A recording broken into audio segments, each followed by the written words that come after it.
여기 팔과 몽학 선생입니다. 팔과 몽학 선생. 371쪽에 우리 함께 시작해요. 여기에는 유대인들은 성경을 가르치는 교사를 랍비라고 이야기를 합니다. 랍비들은 성경을 해석하고 성경을 가르치고 성경을 쉽게 풀어서 이해할 수 있도록 성경을 가르치는 사람들은 랍비. 그리고 기타 유대인의 언어, 유대인의 문화, 유대인의 풍습, 또는 유대인의 역사 이런 것들을 가르치는 선생님들은 모레라고 하는 단어를 씁니다. 그래서 성경과 탈무드를 가르치는 선생은 유일하게 랍비다. 또 하나님은 가정에서 자녀들에게 말씀을 가르치는 것은 부모의 역할이라고 말하는데, 여기서 부모들은 성경 말씀을 들려주는 것, 성경 말씀을 외우도록 하는 것, 그리고 성경 말씀대로 살 수 있도록 도와주는 것이 부모의 역할이다 라고 이야기를 합니다. 그리고 373쪽 사람이 태어나서 최초로 만나는 선생님. 일반적으로 유대인 가정에서는 자녀들에 있어서 가장 먼저 부모가 선생님의 역할을 합니다. 그러니까 부모가 단순히 낳게 해주었다, 생명을 주었다 해서 부모, 그것을 넘어서서 하나님의 목적을 이루는 부모, 다시 말하면 하나님 말씀을 배우고 하나님의 말씀을 따라서 살아가고 그럼으로써 하나님을 더 깊이 알 수 있는, 하나님을 보여줄 수 있는 존재로서의 부모를 이야기를 합니다. 그래서 부모를 그렇게 만남으로써 부모를 통해서 하나님을 만나고 부모를 통해서 신앙을 갖게 됐다면 그건 굉장한 축복이죠. 물론 부모가 신앙생활을 하지 않음으로써 부모를 만난 그런 경우도 있긴 합니다. 그러면 부모가 신앙생활 하시는 분들, 그런 부모를 둔 사람은 정말 하나님의 복이라고 말할 수 있죠. 그 예화 중에 미국의 그 공항에 이민 갔을 때 마중 나온 사람, 그 미국에서 처음 만난 사람, 그 사람의 직업이 무엇인가에 따라서 그 사람을 만나는 사람도 그런 직업으로 간다고 이야기를 합니다. 이런 부분은 이제 우리가 예화로서 볼 수 있는 것이고, 374쪽 말씀은 갈라디아서 3장 19절에서부터 27절입니다. 갈라디아서는 말씀과 율법, 복음과 율법, 그 다음에 믿음과 행함, 이런 부분에 대해서 조화를 이루는 신앙을 우리들에게 보여주고 있습니다. 그래서 최초에는 율법이 주어졌고 그 율법을 예수님께서 완성하심으로 그 완성된 율법이신 예수 그리스도를 믿으면 누구든지 율법의 궁극적 목적, 하나님의 온전한 구원에 이르게 된다라고 하는 거죠. 이런 내용을 담고 있는 것이 바로 갈라디아서입니다. 오늘 그 갈라디아서에 보면은 몇 절입니까?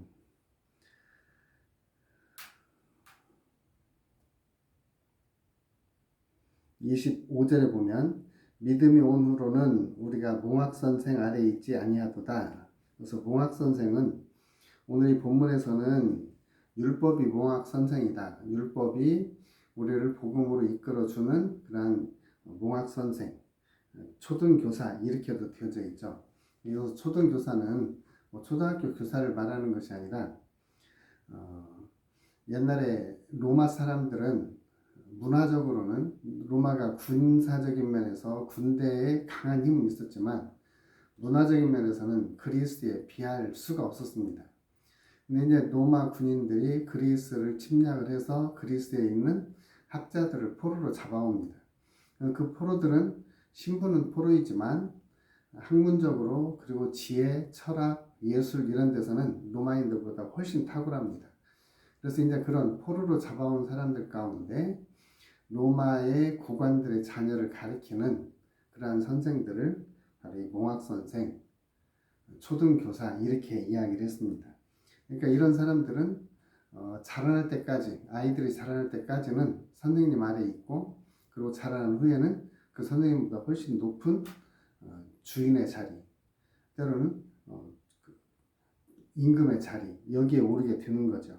이제 그때까지 이들을 인도하고 이들을 양육하는 역할을 맡은 사람이 바로 몽학선생인데, 율법이 우리를 그리스도께로 인도하는 그러한 초등교사 역할을 해서, 율법이 우리에게 초등교사 역할을 해서 우리로 하여금 결국에 예수 그리스도의 복음에 이르게 한 것이다 라고 이야기를 합니다. 우리는 율법도 로마서에 있는 것처럼 의롭고 선하고 의롭고 하나님의 뜻을 우리에게 보여주는 것이고, 또 율법은 우리가 하나님의 말씀대로 살아갈 수 있는 기준을 제시하는 것이 율법입니다. 그 율법으로는 완전한 구원에 이룰 수가 없다. 그래서 온전한 구원에 이룰 때까지 임시 역할을 맡고 있는 것이 율법이고, 그 율법은 결국에 그리스도에게로 우리를 인도한다. 그래서 그리스도를 믿음으로 말미암은 완전한 구원, 이것을 이야기를 하고 있습니다. 자, 그 다음에 성경이 답이네요. 376쪽. 사도 바울이 여기서 율법을 비유로 표현한 것이 초등교사, 모학선생이라고 이야기합니다. 율법과 복음은 대치되어지는 것이냐? 아닙니다. 율법은 복음이 올 때까지의 역할인 거죠. 그리고 복음이 왔을 때 율법은 그 율법으로서의 기능을 다 하였다라고 볼 수 있습니다. 그러면 예수님이 율법을 완성하셨으면 율법은 이제 무슨 기능이 있느냐? 율법은 우리의 삶의 표준을 제시를 해줍니다. 우리의 삶의 기준을 알려주는 것이 또한 율법이기도 합니다. 그래서 율법과 복음, 율법과 은혜, 이것은 함께 가는 것이지 무엇이 더 좀 낮고 무엇이 더 우월하고 어느 것이 더 수준이 낮은 이런 것들을 말하는 것은 아닙니다. 우리가 복음 위에 든든히 세워지면 세워질수록 우리는 하나님의 말씀, 율법 위에 굳건하게 세워지는 것이기도 합니다. 하나님을 처음 믿고 예수 그리스도를 영접한 사람은 율법의 내용을 전혀 모르죠. 그러나 예수를 믿고 신앙이 성숙하면 성숙할수록 율법에 있는 말씀들을 또 철저하게 삶 속에서 실현함으로써 하나님의 뜻을 이루어가는 사람들, 하나님의 영광을 드러내는 사람들, 바로 이런 사람들이 그리스도인입니다. 이렇게 그리스도인들이 하나님의 영광을 드러내고 하나님의 목적을 성취할 수 있도록 인도해주는 역할을 하고 있는 것이 바로 율법이에요. 그래서 우리는 율법과 은혜와 율법, 이것은 배타적인 그런 개념이 아니라 함께 가는 개념입니다. 예수 그리스도를 통해서 우리가 믿음으로 구원을 얻게 되었다고 이야기를 하는데, 우리는 믿음으로 예수님을 보고 예수 그리스도 안에서 율법을 볼 때 그 율법은 우리에게 하나님의 말씀, 하나님의 영광 가운데로 인도하는 교사 역할을 하는 거죠. 이런 의미에서 율법은 우리를 그리스도께로 인도한다라고 말합니다. 그래서 1번 376쪽에 1번 율법은 우리를 그리스도께로 인도합니다. 우리가 그리스도께로 나가기 위해서 먼저 알아야 될 것은 율법은 우리가 죄인이라고 하는 사실을 알려줍니다. 성경은 모든 사람들이 율법이 없을 때는 이것이 죄를 지어도 죄인 줄 몰랐습니다. 그러니까 율법이 주어졌을 때 율법에 비추어 보니 이것이 죄로구나 라고 깨닫게 됩니다. 그래서 율법 앞에서 그가 율법을 행함으로써 의롭다고 할 육체가 없다. 율법은 우리의 죄를 계속해서 깨닫게 하는 것이다. 율법의 기능 가운데 하나죠. 율법의 기능은 우리의 죄를 깨닫게 하는 것이다. 죄를 깨달으면 스스로 그 죄를 용서받을 수 없다는 것을 알기 때문에 그 율법은 깨달은 죄에 대해서 깨달은 사람들이 어디로 가야 하느냐? 바로 하나님의 은혜의 복음으로 가야 된다 하는 것을 알려주는 겁니다. 그러니까 율법은 스스로 완전해질 수 없고 스스로 구원할 수 없는 죄인이라는 것을 알기 때문에 결국에 율법은 하나님의 은혜를 가르쳐주는 사인이죠. 표지가 되어지는 거죠. 그래서 율법은 그리스도 예수 안에 있는 하나님의 은혜로 우리를 인도합니다. 그래서 우리는 예수 그리스도 안에서 믿음으로 말미암아 의롭게 인정을 받는 거죠. 그리고 예수를 믿는 그 믿음 자체는 또한 하나님 우리에게 주신 선물이기도 합니다. 그래서 이러한 하나님의 선물을 통해서 우리는 율법의 온전한 기능, 하나님의 은혜로 인도하는 그러한 역할을 하고 있습니다. 그리고 377쪽에 2번 보면 율법을 온전히 지키는 자는 없습니다. 율법은 우리의 힘으로 지킬 수가 없습니다. 율법이 예를 들어서 10개가 있다면 우리가 그 중에 9개를 지키다가 하나를 어기면 율법 전체를 어긴 것이 되는 거죠. 율법은 하나님이 우리에게 주신 것이지만 그 율법으로 우리가 율법을 행함으로써 의롭다함을 얻게 하기 위해서 하나님이 주신 것은 아니라는 거예요. 율법은 우리에게 죄를 깨닫고 우리에게는 은혜가 필요하구나. 예수 그리스도의 은혜가 필요하구나 라고 하는 것을 알려주는 방향, 표지판과 같은 것입니다. 그래서 결국에 예수님을 바라볼 때 우리의 믿음의 주요 우리를 온전케 하신 예수님을 바라보자. 히브리서 기자가 이렇게 말하죠. 예수님을 바라볼 때 우리는 저분이 성취하신 구속 사역을 우리가 믿음으로 말미암아 하나님의 구원에 이르는구나 라고 하는 사실을 깨닫습니다. 율법은 우리 힘으로 완수할 수 없습니다. 만약에 자기 힘으로 구원을 이룰 수 있었다면 그런 사람들이 세상에 한두 사람이었겠어요? 자기 스스로의 힘으로 아무도 구원을 얻을 수 없습니다. 성경은 이미 모든 사람이 죄 아래에 있다고 선언을 했습니다. 만약에 자기 힘으로 율법을 이루었다. 그렇다면 그 사람은 자기 자신이 또 하나의 우상이 되어지는 겁니다.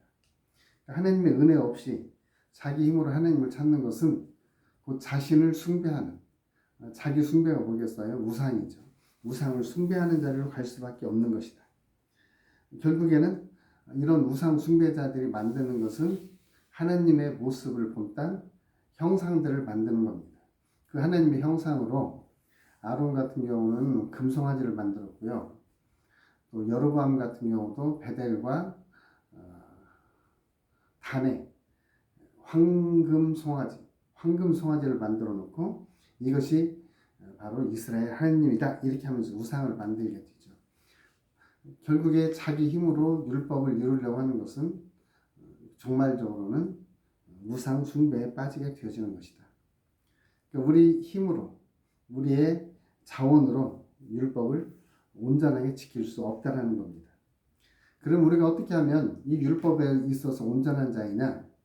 율법을 완전케 하신 예수 그리스도 그분을 믿음으로 우리는 율법으로부터 완전한 자가 되어질 수가 있습니다.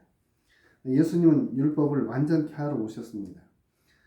예수님이 가르치실 당시에 예수님은 굉장히 급진적인 교사였습니다. 그 당시 서기관이나 그 당시에 제사장들이 가지고 있지 않는 하나님 나라의 관점을 가지고 있었고 예수님의 이 관점은 굉장히 당시에는 급격한 그러한 성향을 지닌 가르침이었습니다.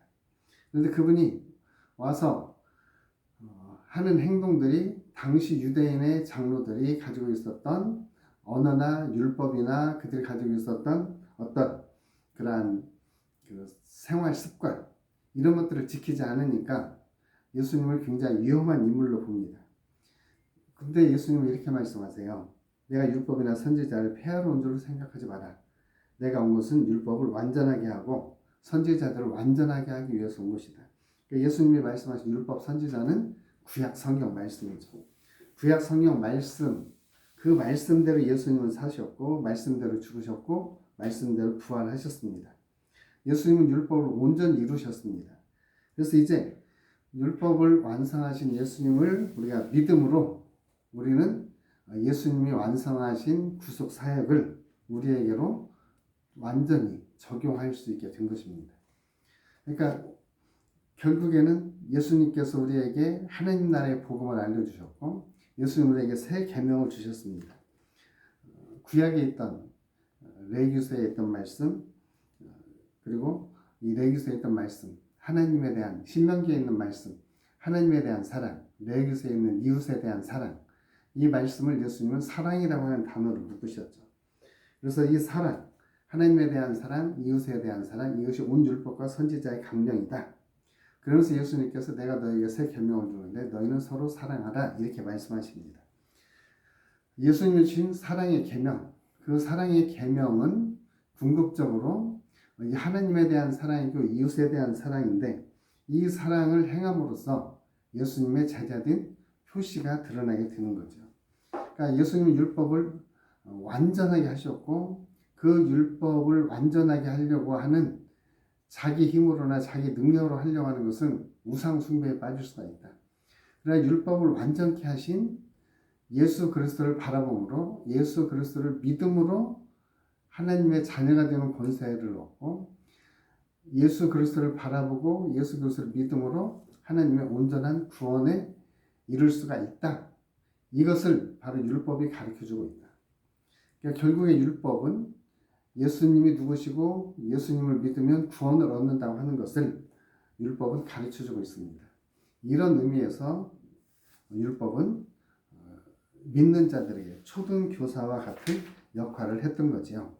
그래서 오늘 여러 가지가 있겠지만 강조해야 될 것은 율법은 완전한 하나님의 뜻이지만 사람은 그것을 다 이룰 수 없다. 그래서 그 사람은 율법이 가리키는 방향을 가야 되는데 율법이 누구를 가리키느냐? 바로 장차 오실 자 메시아 예수 그리스도를 가리키는 것이다. 그래서 예수님 오셔서 율법을 완전하게 성취하셨다. 하나님에 대한 사랑, 이웃에 대한 사랑. 그러면서 제자들에게 새 계명을 주셨는데 그 계명은 서로가 사랑함으로써 예수님의 제자들 표시이고 서로가 사랑함으로써 궁극적으로는 율법의 완성의 자리에 이룰 수 있다. 율법의 완성. 사랑은 율법의 완성이라고 그러죠. 그래서 율법의 완성의 자리에 이룰 수 있도록 하나님께서 우리로 하여금 율법을 통해서 하나님의 은혜의 자리로 깨닫게 해주는 이 역할을 율법이 감당하고 있습니다. 우리가 율법에 대해서 완전하게 지킬 수 없다고 하는 말은 율법이라고 하는 계명, 그 계명 전체를 지켜야 되기 때문에 그 중에 하나라도 만약에 어기면 율법 전체를 어긴다라는 것이 된다. 그래서 그러면 율법은 어떻게 하면 완전해질 수 있냐? 바로 예수 그리스도 안에서만 율법은 완전해질 수가 있다. 그래서 이제 우리는 예수 그리스도의 복음을 따라서 이제 사는 사람, 이제는 초등교사의 역할을 하고 있는 율법이 아닌 율법의 완성이신 예수 그리스도를 믿는 믿음으로 이제 우리는 사는 것입니다. 오늘 저와 여러분들이 예수를 믿고 하나님의 은혜로 구원을 받았습니다. 이것에 대해서 우리는 계속해서 감사하고 우리가 감사할 뿐만이 아니라 이제는 우리의 몸으로 이 복음을 살아내는 것입니다. 우리가 믿음으로 복음을 살아낼 때 결국 우리의 복음적인 삶을 통해서 영혼은 구원받게 되어져 있습니다. 가까운 데 있는 영혼들도 있고 먼 데 있는 영혼들도 있을 수 있고 또 세계를 건너서 다음 세대에 우리를 통해서 구원받을 하나님의 사람들도 있습니다. 그래서 이런 하나님의 백성들이 하나님의 자녀가 되고 하나님 앞에 구원받게 되고 그리고 더 나아가서 하나님 앞에 감사하며 살 수 있는 그런 은혜의 통로가 되어지는 것입니다. 그래서 오늘 우리 자신들도 이런 율법의 기능과 역할 그리고 율법이 결국 예수 그리스도를 가르쳐주는 것 이것을 깨닫고 우리도 하나님의 은혜로 구원받았음을 하나님의 은혜로 모든 율법에서 자루어졌음을 감사하면서 하나님을 찬미하는 그리고 하나님의 은혜가 세상에 흘러나가는 통로가 되는 우리 구역 식구들이 됐으면 좋겠습니다. 379쪽에 몽학선생이 있는데요. 여기 율법과 복음의 관계를 말합니다. 율법 정신이 복음적 삶으로 안내한다. 2번 율법은 그리스도께로 우리를 인도합니다. 3번 그리스도께서는 율법을 완수하셨습니다. 4번 그리스도께서는 율법을 폐하지 않으셨습니다. 그리스도 안에서 우리는 율법의 성취의 은혜를 받습니다. 바로 이 몽학선생, 율법의 기능, 율법의 역할 그리고 율법은 오늘 하나님의 백성들의 삶을 인도하시고 그리고 그리스도 예수 안에서 성취되어진 하나님의 은혜의 말씀들이 우리 구역에서 또 우리 식구들끼리 있는 데서 잘 다듬어지고 좋은 신앙의 놀이기 함께 성숙해 갔으면 좋겠습니다. 이번 주에 찬송가는 288장과 407장 288장 예수로 나의 구주 삼고 407장 구주와 함께 나 죽었으니 이 두 개의 찬송입니다. 그래서 오늘 하나님 안에서 하나님 주신 말씀, 하나님 주신 율법 이것에 대해서 우리 자신들이 살펴봤습니다. 그래서 이제는 하나님 주신 자원, 하나님의 능력과 하나님의 은사로 이 시대 속에서 하나님의 신실한 믿음의 사람으로 세워주시기를 예수님의 이름으로 축복합니다.